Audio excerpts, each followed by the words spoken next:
তোমরা যারা যারা ডাব্লিউবিজি 2025-এর অ্যাসপিরেন্ট রয়েছো, যারা ডাব্লিউবিজি 2025-কে ফোকাস করে চলেছো, তাদের জন্য এই ভিডিওটা হতে চলেছে অত্যন্ত গুরুত্বপূর্ণ। তার কারণ আমরা এই ভিডিওতে আজকে একটা ফুল ফর্ম, একটা ফুল ডিটেলস আলোচনা করবো ডাব্লিউবিজি 2025-এ তোমরা একটা গুড মার্কসকে কীভাবে অ্যাচিভ করতে পারো।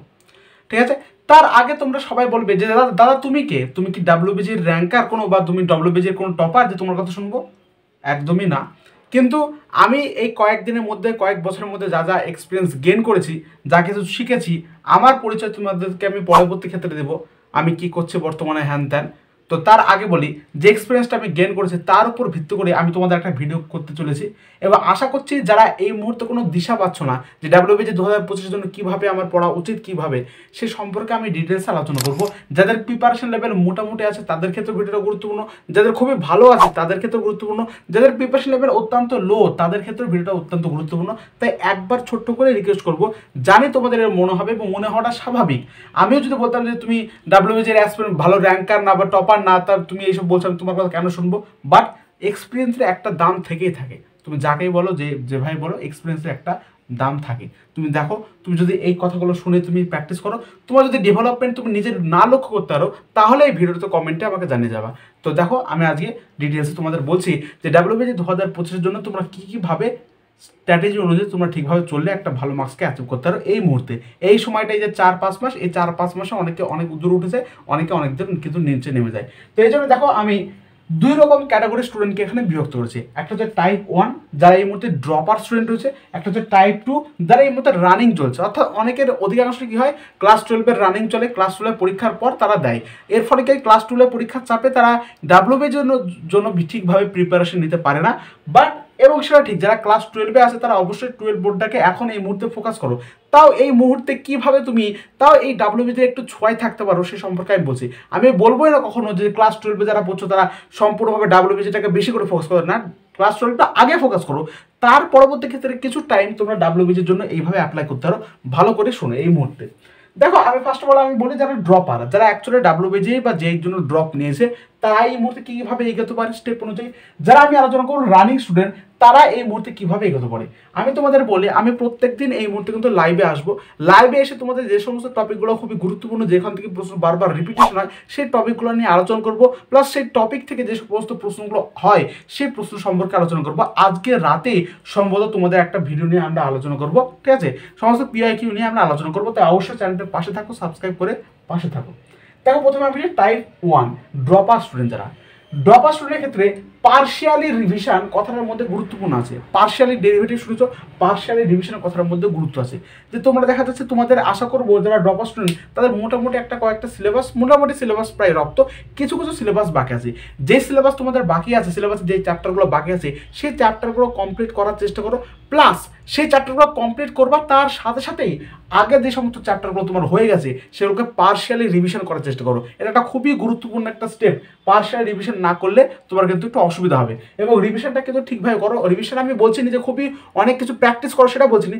বাস সেই চ্যাপ্টারগুলো সম্পর্কে ভালো করে দেখো, কী কী সূত্র আছে বা কী কী শিখেছো চ্যাপ্টার থেকে, সেগুলো একবার রিকল করো। তাহলে কি বলো, ফার্স্ট অফ অল তুমি কোনো একটা চ্যাপ্টার করো, প্লাস আগের কোনো চ্যাপ্টারগুলোকে তোমরা কী করো, রিকল করো। এবার আমরা আসি দেখো রিভিশনের ক্ষেত্রে।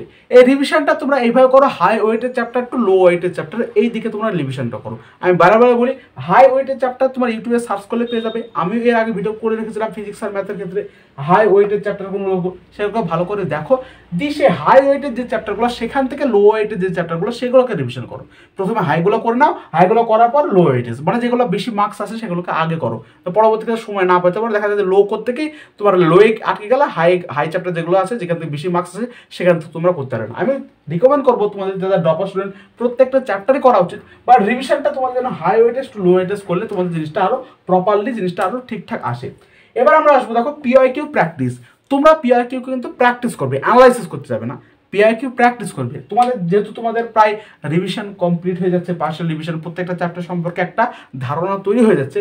এবার তোমরা যে পিআইকিউ প্র্যাকটিসটা করবে, রিভিশনটা করবে, সেটা কিন্তু প্র্যাকটিসের মতো করবে, না দেখে দেখে পিআইকিউ প্র্যাকটিস করবে। সেটা সবচেয়ে বেশি সুবিধা হবে তোমাদের ক্ষেত্রে যারা ড্রপার স্টুডেন্ট। নেক্সট হচ্ছে কি মক টেস্ট। মক টেস্ট কিন্তু একটা খুবই গুরুত্বপূর্ণ ভূমিকা পালন করে। মক টেস্ট না দিলে কিছু হবে না। অনেকে দেখা যাচ্ছে ক্লাস 12 পড়ছে, 12 পড়তে পড়তে কি হচ্ছে, 12 পড়ার পরে মক টেস্ট দেওয়ার মাধ্যমে সে নিজেকে অ্যানালাইসিস করে সে কিন্তু একটা ভালো মার্কসকে অ্যাচিভ করতে পারে। আর মক টেস্ট না দিলে কিন্তু সব কিছুই তোমার বৃথা হয়ে যাবে। এর মধ্যে জানি মক টেস্ট দেওয়ার সময় তোমার মনে হবে যে আমি প্রত্যেকটা সিলেবাসে সব সেরে নিই তারপরে মক টেস্ট দেবো, এটা কোনোদিনই হবে না। মক টেস্ট যেটুকু সিলেবাস মোটামুটি হচ্ছে তার মধ্যে তোমাদের মক টেস্ট দিয়ে তোমাকে অ্যানালাইসিসটা করতে হবে। মক টেস্টে তুমি ভালো করে অ্যানালাইসিস করবা, তোমার উইক কোনগুলো থাকছে, তুমি কি কি বুঝতে পারছো না, সমস্ত কিন্তু সেই মক টেস্টে তোমাকে শিখিয়ে দেবে। সেটা মক টেস্ট দেখে তো অত্যন্ত একটা গুরুত্বপূর্ণ বিষয়। এই গেল তোমার ড্রপ আউট স্টুডেন্ট যারা যারা ছিল তাদের ক্ষেত্রে যে বিষয়গুলো ফলো করা হচ্ছে সেটা গেল। এবার আমরা আসি টাইপ 2 যারা রানিং স্টুডেন্ট, অর্থাৎ যারা ক্লাস 12 পড়ছে বা 11 পড়ছে এরকম, বা WBJEE 2026-27 অপেক্ষায় আছে, বা আমি বলবো 2025 অপেক্ষায় আছে। তারা শুধুমাত্র 2025 কথা বলি, ফোকাস করা হাই ওয়েটের যে সমস্ত চ্যাপ্টারগুলো সেগুলোকে ভালো করে আগে খাতায় লিখে নাও। যে সমস্ত হাই ওয়েটের চ্যাপ্টার সেগুলোকে ভালো করে ফোকাস করো, সেগুলোকে ভালো করে দেখো। এবারে একটা প্রসঙ্গ এখানে একটা উঠে থাকে যে সবসময় হাই ওয়েটের চ্যাপ্টার থেকে বেশি প্রশ্ন, হাই ওয়েটের যেগুলো আছে বেশি প্রশ্ন আসবে এমনটা কিন্তু না, কিছু কিছু লো ওয়েটের চ্যাপ্টার থেকেও বেশি প্রশ্ন তুলে দিতে পারে। বাট এমনটা হয় না, অ্যাভারেজ হাই ওয়েটের চ্যাপ্টারগুলো করলে তোমাদের অ্যাভারেজ একটা মার্কস চলে আসে, মোটামুটি একটা ভালো জায়গায় যাওয়ার জন্য একটা মার্কস চলে আসে। তোমরা যেহেতু রানিং স্টুডেন্ট, তোমাদের আমি বলছি না পাই টু পাই প্রথম থেকে শেষ পর্যন্ত সব কিছু করো, তাহলে কিন্তু গুলিয়ে যাবে। তাই তোমাদের বলছি তোমরা হাই ওয়েটের চ্যাপ্টার যেগুলো সেগুলোকে প্রথমত ফোকাস করো, সেগুলোকে ভালো করে প্রিপারেশন করে নাও। নেক্সট তোমাদের সবচেয়ে গুরুত্বপূর্ণ বিষয় আসবে PYQ অ্যানালাইসিসটা, অর্থাৎ এই হাই ওয়েটের চ্যাপ্টার করার পর ডাইরেক্ট তোমাকে PYQ অ্যানালাইসিস করতে হবে। PYQ প্র্যাকটিস করতে গেলে প্রচুর প্রশ্ন তোমার আটকে যাবে, সেখানে তোমার ডিপ্রেশন আসতে পারে। বাট আমি বলবো PYQ ভালো করে দেখো কোন পোর্শন থেকে তুমি যে চ্যাপ্টারগুলো পড়লা সেখানে কোন পোর্শন থেকে বেশি বেশি করে প্রশ্ন আসে, দেখবা রিপিটেশন অনেক পাবা, সেখান থেকে বুঝতে পারবে যে এই টপিকগুলো খুবই গুরুত্বপূর্ণ, সেই টপিকগুলোকে ভালো করে করো। নেক্সট হচ্ছে মক টেস্ট। তোমাদের জন্য আমি বলছি না যারা ডপার স্টুডেন্ট তাদের কাছে সিলেবাসটা রেডি বলে আমি প্রত্যেকটা চ্যাপ্টার বলছি, বাট যাদের অবস্থা একটু খারাপ, মোটামুটি অবস্থায় আছে রানিং স্টুডেন্ট, তাদেরকে বলবো আমি হাই ওয়েটের চ্যাপ্টারগুলোকে সেরে ফেলো, তারপরে PYQ অ্যানালিসিস করো প্রপারলি ভাবে, তারপর তোমরা মক টেস্ট দাও।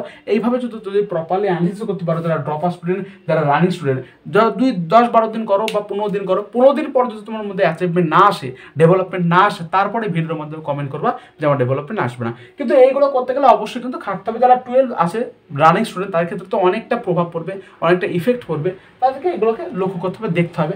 তারপরে আমি বলবো যারা রানিং স্টুডেন্ট ক্লাস 12 যদি কোনো তোমার না হয়ে থাকে ক্লাস 12 ভালো করে রেডি, তাহলে সেটাকে আগে বেশি করে ফোকাস করো, তারপরে সময় পেলে এগুলোকে করার চেষ্টা করো। যারা মোটামুটি একটা লেভেলে আছে, মোটামুটি তৈরি আছে ক্লাস 12, তারা এগুলোকে ভালো করে দেখতে পারো। এবার সেটা তোমাদের ব্যক্তিগত বিষয়, যে তুমি ক্লাস 12 দেখবে তারপর 1 বছর ড্রপ নেবে, সেটা তোমার ব্যক্তিগত ব্যাপার। তবে এগুলো তোমার টাইম পেলে করতে পারো, সেটা সুবিধা হয়, ড্রপের ব্যাপারটা আসে না, সুবিধা হয়। যাই হোক বন্ধুরা, এখানে আমরা শেষ করছি। এবং প্রতিদিন রাত্রিবেলা আমি চেষ্টা করব, প্রতিদিনই বলি কিন্তু রাত্রিবেলা আমি চেষ্টা করব লাইভে তোমাদের কিছু কিছু ডাউট সলভ করার জন্য, কিছু কিছু প্রশ্নকে পড়িয়ে দেওয়ার জন্য প্রায় 11-12 প্রায় সিলেবাস কমপ্লিট করার চেষ্টা করবো। সো এখানে শেষ করছি, দেখা হচ্ছে পরবর্তী একটা সুন্দর ভিডিওতে। সম্ভবত আজকে রাত্রে লাইভে তোমাদের কিছু প্রশ্ন নিয়ে আলোচনা করব। ধন্যবাদ।